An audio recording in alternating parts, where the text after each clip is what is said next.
When you're one of the last notebook makers to come out with an Ultrabook, you'd better make sure that your system stands out.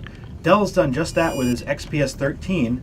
It's a 13-inch system which has some very unique features, such as a carbon fiber bottom, a nice aluminum deck lid here, and a deck on the inside that's not only magnesium, but it's coated in a soft touch rubber, which is very comfortable to hold. It has a wonderful backlit keyboard, and the screen here is edge-to-edge Gorilla Glass.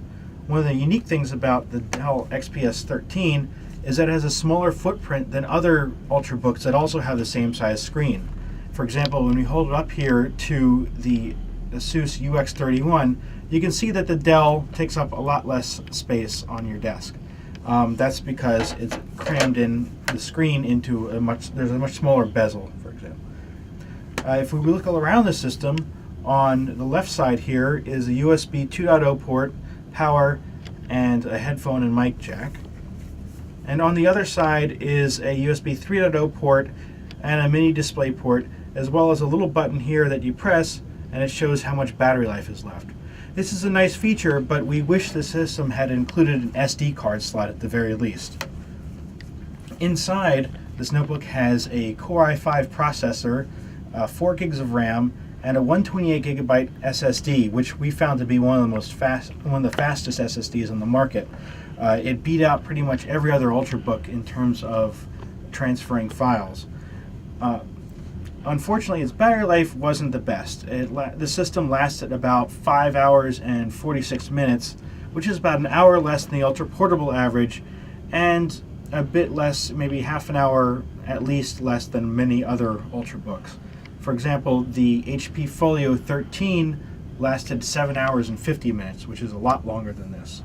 Some other unique features about the XPS 15 is that it has Intel's Smart Connect technology inside of it, which means that if you have a program such as your email open, you can close a lid, and so long as you're still connected to the internet, it will continually update, so you keep getting your fresh emails and, say, Twitter updates and things like that. So when you pop the notebook back open, they're all right there. You don't have to wait to reconnect. It's a nice little feature. This model that we tested starts at $999, and for that you get a Core i5 processor, 4 gigs of RAM, and a 128 gigabyte SSD. There's 2 other versions that step up the processor and the SSD to a 256 gig, and they go up to about $14.99. All in all, this was a fairly neat system to test out. We really liked the carbon fiber and the inside here, the soft touch deck. However, the battery life and the lack of an SD card slot are somewhat of a concern. So, in all, it's a very good system, but you might want to look around for other Ultrabooks if you're in the market for one.